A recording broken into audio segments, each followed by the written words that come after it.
영혼을 성장시키는 책 소개방 영성 책방입니다. 오늘은 요한 클라우센의 신을 위한 음악 두 번째 시간입니다. 3장 루터와 종교개혁의 회중찬송, 종교개혁에는 여전히 중세적 요소들이 내포되어 있다. 이미 존재하던 것이 새롭게 조명되고 더 중요한 의미를 지니게 되는 경우도 많았다. 종교개혁은 음악의 영역에서도 혁신이었다. 종교개혁 이후 많은 사람들이 루터의 노래를 불렀다. 종교개혁은 근대에 벌어진 최초의 대규모 노래운동이었다. 종교개혁이 성공한 요소에는 새로운 방식의 설교나 인쇄술의 발견만큼이나 노래, 즉 코랄의 역할이 컸다. 코랄은 구체적으로 루터의 교리를 널리 알리고 신교도를 한 세력으로 뭉치게 했다. 그 노래들은 사제와 수도사가 부르던 그레고리오 성가와는 완전히 달랐다. 루터의 코랄은 유행가에 가까웠다. 교회에서만 아니라 길거리와 광장에서 크게, 때로는 귀가 먹먹할 정도로 큰 소리로 불렸다. 거린 가수, 파괴한 수도사, 유랑하는 장인, 정치와 종교개혁 선동가들은 이 노래로 대중을 자기 편으로 끌어들여 과거의 권위를 무너뜨리고자 했다. 놀라운 독창성을 발휘한 루터는 작곡가라기보다는 시인에 가까웠다. 루터의 작업실에서 쏟아져 나온 독일어 노래들이 집, 일터, 시장, 거리, 들판 곳곳에서 불리며 루터교를 얼마나 무섭게 전파해 나가는지 그저 놀라울 따름이다. 교회보다 일상생활에서 자연스럽게 거리낌 없이 음악이 생활화된 것이다. 종교개혁은 음악으로 치르는 게릴라전이었다. 노래는 의사소통을 위한 직접적이고 강력한 도구였다. 종교개혁의 라 마르세즈, 즉 대표곡인 내 주는 강한 성이요는 미사 전례나 사제의 설교를 방해하는 데에 적합했다. 이 같은 저항 노래는 새로운 신앙을 공개적으로 알리고 관철하기 위해 꼭 필요한 수단이었다. 사제들의 강론이 저지되었고 사순절 금식이 중단되었고 성직자들이 결혼하기 시작했다. 코랄의 가장 대중적인 형식은 기존 노래의 가사만 바꿔 부르는 콘트라팍툼이었다. 설교보다 노래의 파급력이 훨씬 컸다. 노래는 한 번 듣고 마는 게 아니라 외워서 직접 부를 수 있었기 때문이다. 인쇄술이 대단했지만 높은 문맹률로 인해 그 성과는 그리 크지 않았다. 그러나 노래는 누구나 듣고 배우고 부를 수 있었다. 노래는 온 백성의 것이었고 모든 계층이 차별 없이 불렀다. 게다가 노래는 직접 만들 수 있었다. 이미 알고 있는 노래에 가사만 바꾸면 되었기에 누구나 할 수 있었다. 마르틴 루터는 노래를 매우 즐겨 불렀다.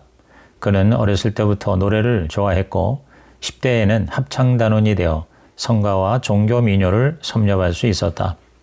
그는 탁월한 음악적 감각을 지니고 목소리가 맑은 훌륭한 테너였다. 결혼해서 가정을 이룬 후에는 아이들과 함께 악기를 연주하면서 한층 풍성한 음악 활동을 했다.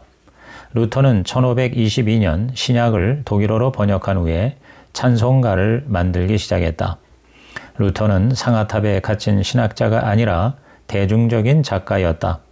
루터에게 음악은 놀라운 창조의 행위였다. 루터의 흥미는 구체적인 음향과 그것이 인간의 영혼에 미치는 영향이었다.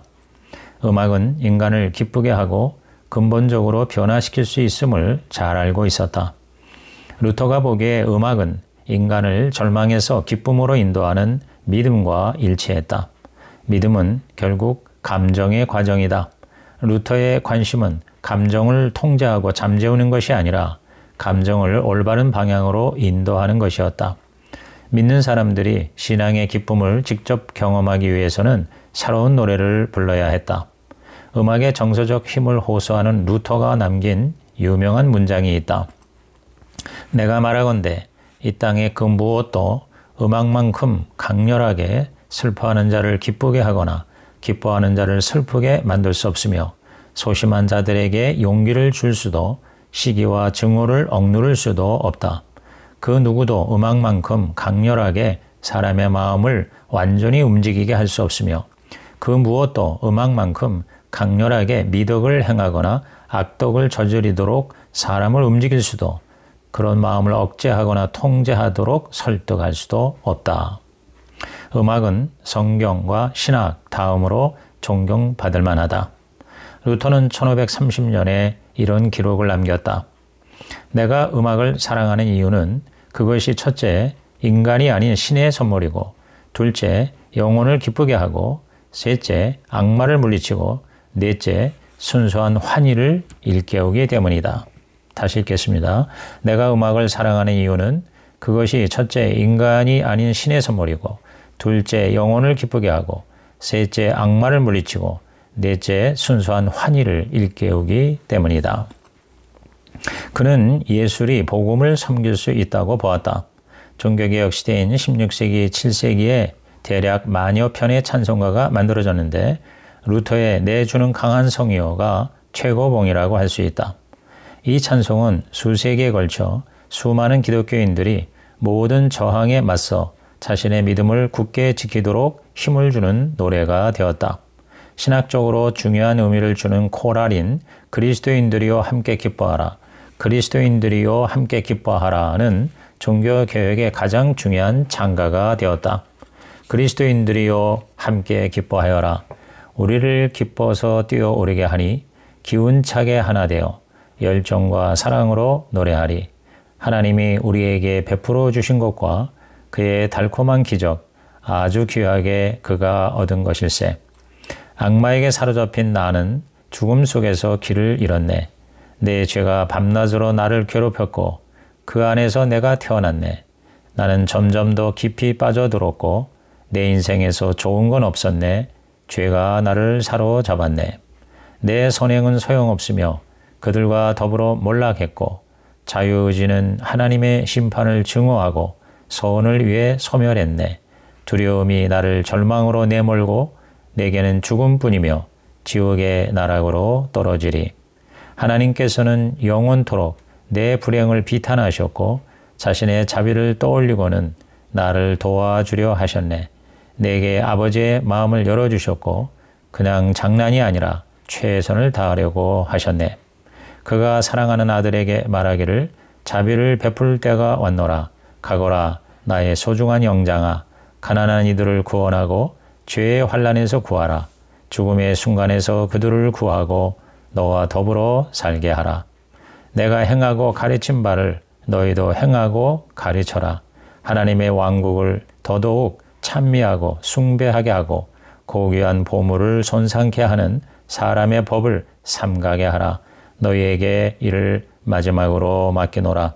그가 내게 말하기를 나를 붙잡아라. 그렇게 되리니 너희를 위해 나를 바쳤고 너희를 위해 싸우리라. 나는 너희 것이요 너희는 내 것이니 내 결백이 너희의 죄를 짊어지고 그러면 너희는 구원을 받으리라. 종교개혁 이전에도 가정과 수도원 등지에서 찬가와 찬송을 부르는 관습이 없지 않았다. 종교개혁은 그러한 음악을 발전시키는 계기가 된 것이다. 루터는 중요한 본질적 문제는 새롭게 질서를 뒤집었지만 그리 중요하지 않은 문제들은 옛 방식 그대로 두게 했다. 예배에서 가장 큰 변화는 두 가지였는데 바로 설교의 격상과 회중 찬송의 도입이었다. 설교와 찬송. 가톨릭 미사에는 평신도가 음악 행위에 참여할 만한 여지가 전혀 없었다.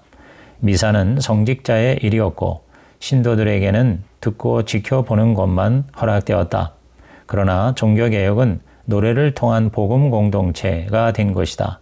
노래를 통한 복음 공동체. 노래를 통해 예배가 더욱 대중화되었다. 신자들은 설교를 듣는 것만이 아니라 노래를 직접 부름으로써 자기 신앙을 확인했다. 교리는 노래를 통해 선포되고 가르쳐졌다. 그 과정을 도운 칸토르가 필요했는데 다행히 루터에게는 요한 발터라는 교회 음악가 동지가 있었다. 발터는 새로운 예배 규정을 작성했고 음악 학교를 설립했다. 새로운 학교의 설립은 종교개혁이 직면한 가장 중요한 요구 중에 하나였다. 신도들에게 새로운 노래를 가르칠 칸토르와 성가대를 양성하는 기관이 필요했던 것이다. 그래서 종교개혁이 실행된 곳마다 새로운 학교가 세워졌다. 루터는 교회만이 아니라 학교에서도 기쁨을 누릴 수 있어야 한다고 주장했다. 이 시기에 그동안 칸토르와 성직자가 주축이었던 지금까지의 교회 음악이 세속적인 형태를 띠기 시작한다.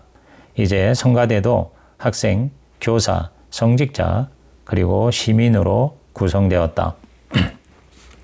다른 종교개혁자들, 예를 들어 취리의 개혁가 울리 치빙글리, 울리 치빙글리는 음악성이 루터보다도 월등히 뛰어났음에도 하나님을 섬기는 일에서 음악을 완전히 배제했다. 치빙글리는 루터처럼 기쁨이 아니라 경외심이 신앙에서 중요한 감정이라고 여긴 것 같다. 반면 같은 스위스의 개혁가 장 칼뱅은 음악의 힘을 알았고 그것을 새로운 교회를 위해 이용하되 매우 조심스러워했다. 품위 있고 거룩한 노래를 최대한 안정적으로 부르는 것이 중요했다. 칼뱅은 음악을 개인뿐 아니라 공동체를 위해서 필요한 것으로 보았다. 그 결과 이제 음악은 교회만 아니라 가정에서도 활성화되어야 했다. 가정은 그리스도인의 삶이 실행되는 새로운 수도원이 되었다. 더 나아가 시가 주관하는 음악의 발전으로 이어졌다. 종교개혁과 서적 인쇄술은 교회 음악의 새 시대를 열었다. 노래책, 즉 찬송가는 제2의 성경이 되었다. 루터는 성가집의 발행을 적극 지지했다. 이 새로운 종류의 책은 놀랄만한 성공을 거두었다. 17세기에는 찬송가집이 가장 중요한 책 장르에 속했다. 그 전까지만 해도 대다수는 찬송가를 암기해서 불러야 했다. 그러다가 18세기에 들어서면서 문해력과 구매력의 확장으로 예배 참가자 전원이 찬송가집을 손에 들 수 있게 되었다. 찬송가집은 독일 문학, 특히 시의 역사 그 자체가 될 정도였다. 찬송가집은 성서와 마찬가지로 사람들의 마음에 신앙심을 심어주었다. 오히려 찬송가가 제1의 성서를 제낀 제2의 성서가 된 것이다. 노래 생산이 가장 활발했던 시기는 종교개혁 이후인 17세기 개신교 정통주의 시대였다. 루터가 독일어로 번역한 시편을 기반으로 교회 음악이 멋지게 탄생한 것이다. 찬송가집은 19세기까지도 기독교인이 읽고 노래하기 위해 즐겨 찾고 애용하던 인쇄물이었다. 찬송가집은 신자들의 평생 동반자였고 그들이 부르는 아침, 점심, 저녁 노래가 하루의 리듬을 결정했으며 한 주를 평일과 주일로 나누는 것도 사계절을 알려주고 축제를 완성하는 것도 찬송가집이었다. 찬송가집은 또한 사람들에게 읽기와 노래, 기도를 가르쳤고 독일어의 아름다움과 신앙의 풍부함도 알려주었다. 지금 교회에는 지나칠 정도로 많은 성가집이 곳곳에 놓여 있다. 신자들이 이 성가집을 손에 들고 노래하게 하는 것이 기독교 생존의 문제이기 때문이다. 종교 역시 정치와 비슷한데 참여권을 행사하지 않으면 자연스레 소멸하게 된다. 찬송가집은 물론 교회만이 아니라 가정에도 있었다. 4장 팔레스트리나와 가톨릭 종교개혁의 다성음악. 팔레스트리나와 가톨릭 종교개혁의 다성음악. 종교개혁 시절 로마 가톨릭의 전설적인 음악가가 등장하는데 로마의 작곡가 조바니 피레루이지 다 팔레스트리나이다. 조바니 피레루이지 다 팔레스트리나. 팔레스트리나는 교황 마르첼로의 미사, 교황 마르첼로의 미사라는 노래로 교회에서 예술의 자유를 지켜냈고 동시에 새로운 가톨릭 교회 음악을 창조했다. 결혼했다는 이유로 교황청에서 쫓겨난 팔레스트리나는 은둔 생활 중에 세상을 떠난 교황 마르첼로 2세를 위한 미사곡을 작곡했다. 마르첼로 2세는 너무나도 선량한 자로 교회 개혁을 위해 헌신했는데 아깝게도 고작 재위 22일 만인 1555년 5월 1일에 세상을 떠난 교황이다. 팔레스트리나는 그 교황을 기리기 위해 미사곡을 만들었는데 그것이 전설이 되고 만 것이다. 한참 후인 1917년 독일의 한스 피츠너는 그 이야기를 오페라 팔레스트리나에서 멋진 음악으로 그려냈다. 여기서 가톨릭의 단성 음악을 극복하고 다성 음악으로 예술의 순수성을 높인 천재 작곡가를 놀라울 정도로 잘 그려냈다. 다성 음악은 교회 음악 역사의 중요한 문제이면서 동시에 신학적인 혁신이나 정치적인 전환만큼 중대한 의미를 지녔다. 팔레스트리나는 교황 마르첼로의 미사로 인해 독자적인 인격체로 인정받고 역사의 기억 속에 남겨진 최초의 작곡가 중에 한 명이 되었다. 교회 음악은 새로운 신학적 사고와 함께 예술 자체의 미학적 힘이 결합될 때에 발전되어 왔다. 신학적 사고와 미학적 힘. 우선 신학적 원칙과 예배를 위한 지침이 교회 음악의 발전을 주도한다.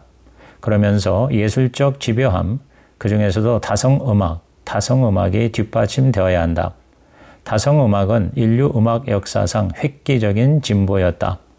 음악의 무한한 가능성과 자유의 감각을 가능하게 하기 때문이다. 여러 개의 성부와 선율, 리듬이 펼쳐지고 서로 조화를 이룰 수 있어야 교회 음악은 진정한 음악이 될 수 있는 자유를 갖게 된다. 교회 음악이라는 단어 자체가 교회와 음악이라는 두 단어의 복합어다.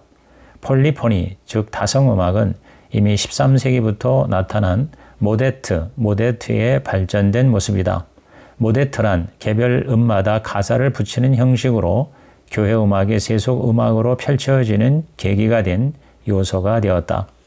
종교개혁에 대한 반작용으로서의 가톨릭 종교개혁은 미사의 개혁으로 나타났다. 그 시도가 극명하게 가시화된 것이 트리엔트 공의회였다.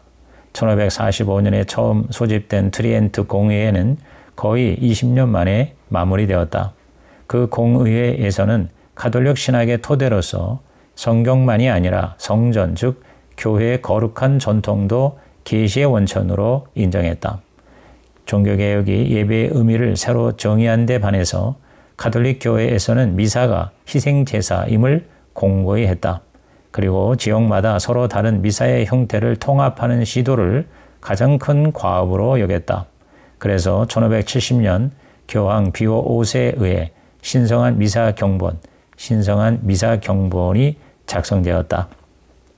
모든 가톨릭 교회에서 똑같은 미사가 행해지게 되자 신자들은 여행 중에도 아무 성당이나 찾아가 미사에 참여할 수 있게 되었다. 전례의 통일은 새로운 신학적 원칙과 사고를 근대적 조직 형태와 출판 방식의 수용과 결합해낸 개혁 공의회의 결실이었다. 그 트리엔트 미사는 20세기까지 가톨릭 세계에 결정적인 영향력을 행사했다. 미사는 크게 4단계, 즉 시작, 말씀, 성찬, 마침 예식으로 구성된다. 새로운 미사 전례 규정은 획기적인 성과였다. 신학적, 정치적, 조직적 재정비가 필요했던 가톨릭 교회에 영적으로 통일된 외형을 부여했기 때문이다.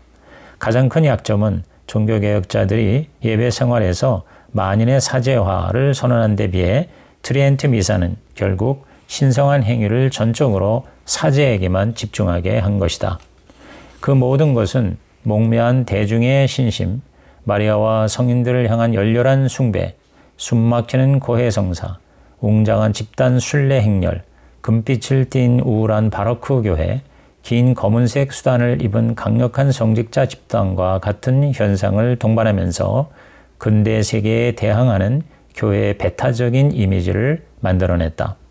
16세기 새로운 미사 규정을 만든 이들은 경외감, 신성함, 몰입감에 초점을 맞춘 예배를 위한 교회의 통일을 실현하기를 바란 것이다. 여기서는 올바른 신앙에 대한 다툼보다는 미사를 어떻게 구현했으며 특히 어떤 음악이 사용되었는지에 관심을 가지려 한다. 가장 중요한 것은 텍스트의 신뢰성이었다. 성가는 가사에 충실하고 단순하고 순수하고 위험 있게 불러야 했다. 세속적인 요소는 있어서는 안 되고 오직 영적인 노래와 하나님을 찬양하는 노래만 불러야 한다. 교회 음악이라고 하지만 음악적인 것보다 기능적이고 도덕적인 부분이 더 중요시 된 것이다. 교회 음악 역사에서 팔레스티나는 작품, 스타일, 시대와 관련하여 자신의 이름을 내건 최초의 위대한 인물 중에 하나였다. 그는 평생 10명의 교황 밑에서 살았으며 신심이 두터운 사람이었다.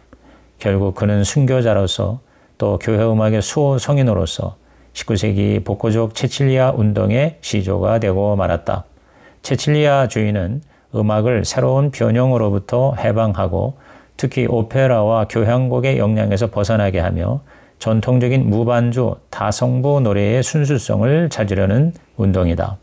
소박하고 위험 있는 팔레스티나의 작품은 최고의 경건과 사랑으로 받아들여지며 권능과 영광으로 신성을 선포한다. 팔레스티나는 100개가 넘는 미사곡과 375개의 모데트를 작곡했다. 그는 똑같은 전래 대목을 위해 100번도 넘게 수정하는 노력을 기울였고 그래서 한 곡이 항상 같으면서도 또 항상 새로웠다. 그는 지루함과는 전혀 관계없이 매일 수행되는 그리스도의 희생에 어울리는 음향의 옷을 만들어야 했다. 그의 관심은 미사 음악에서 텍스트와 음악의 관계에 집중했다. 텍스트가 또박또박 읽히고 설명되고 해석되어 듣는 사람에 의해 받아들여지고 습득되는 것이 아니라 음악을 통해 선포되도록 하고 싶었다. 음악이 미사 속으로 녹아들게 하는 것이다. 이를 위해 팔레스티나는 단성음악적인 것 같은 인상을 주는 다성음악을 발전시켰다. 그는 변형하면서 작곡했고 또 반대로 작곡하면서 변형했다. 미사 음악은 전례를 염두에 둔 것이므로 대부분이 경직되고 단조롭고 반복적이고 딱딱하게 들릴 수 있는데 팔레스티나는 탁월한 화성 감각으로 이를 피해갔다. 그는 순화와 변형의 천재였고 트렌트 공예의 기본 원칙을 교회 음악에 적용하는 데 더없이 적합한 인물이었다. 그가 작곡한 교황 마르첼로의 미사는 나무랄 데 없는 예다. 그의 미사곡은 세속적인 사랑의 노래, 즉 샹송을 순수한 미사곡으로 변형한 것이다.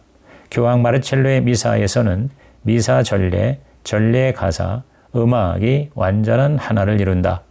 이 곡은 영혼을 향한 기독교적 희망을 잘 표현했다. 예배 참석자와 청취자가 음악에 귀 기울이고 음악을 통해 희생제사에 몰두하게 되면 음악은 자기 목적을 이룬 것이다. 그것은 함께 기도하면서 듣는 음악이다. 이 음악은 수도승들이 함께 부르기 위해 만들어진 프랑코 그레고리오 성가와는 근본적으로 다르다. 목사와 평신도들이 함께 어우러져 하나님의 구원을 찬양하는 종교개혁의 찬송가와도 확연히 다르다. 팔레스티나의 미사에서는 참여와 함께 노래하기가 허용되지 않는다. 왜냐하면 일반인에게 너무 까다로울 뿐더러 사제가 단독으로 수행하는 미사를 위한 음악이기 때문이다. 일반 신자들은 지켜보고 듣기만 한다. 그것은 궁정음악이기 때문이다. 팔레스티나와 적대적이면서 서로 보완적인 역할을 하는 개신교의 천재 음악가는 독일 루터파이면서 가톨릭 지역인 베네치아에서 작곡가가 된 하이니 슈츠이다. 그는 마틴 루터와 요한 세바스찬 바흐의 중간에 있었다. 그는 팔레스티나의 작품을 접하면서 음악적 에큐메니즘의 정신 속에서 자랐다. 베네치아에서 슈츠는 다성음악 전통에 심취했으며 로마의 팔레스티나 음악보다 더 극적이고 표현력도 풍부했다. 슈츠가 중요하게 생각한 것은 미사 전례가 아니라 성경 말씀, 특히 시편이었다. 그가 곡을 붙인 텍스트는 개인적인 메시지, 믿음을 가진 자아의 고백, 기도하고 환호하고 불편하고 한탄하고 기뻐하는 영혼의 자기 표현이었다. 그는 고전적인 다성음악에 기반을 둔 채 주관적인 새로운 예술의 길을 개척했다. 팔레스티나의 친구인 필리포 네리는 큰 교회를 떠나 작은 기도실, 즉 오라토리오를 작곡했다. 눈에 띄지 않은 이 가정교회로 네리는 함께 성경을 읽고 읽은 내용에 관해 대화하기를 원하는 모든 이들을 초대했다. 사람들은 한자리에 모여 경전을 공부하고 성인 이야기를 서로 낭독하고 설교를 듣고 영적 수련에 몰두했다. 또 병들고 가난한 사람과 순례자를 도왔을 뿐만 아니라 음악을 듣고 직접 행하기도 했다. 이 모든 것을 대중의 언어로 표현했다. 네리는 팔레스티나와 함께 이 운동에 심혈을 기울였고 그 결과 새로운 교회 음악의 장르인 오라토리오가 탄생하게 된 것이다. 오라토리오 음악은 1517년부터 팔레스티나가 정기적으로 책임졌고 그 후 150년 이상 지난 다음 요한 세바스찬 바흐에게서 최후의 절정을 맞이하게 된다. 현재 가장 널리 알려지고 있고 사랑받고 있는 개신교 교회 음악인 바흐의 크리스마스 오라토리오는 사실 가톨릭 종교개혁의 작은 신심운동에 기원을 두고 있다. 그 음악적 토대를 마련한 사람이 팔레스티나라는 사실을 잊지 말아야 한다. 이상 요한 클라우센의 신을 위한 음악 두 번째 편을 마칩니다.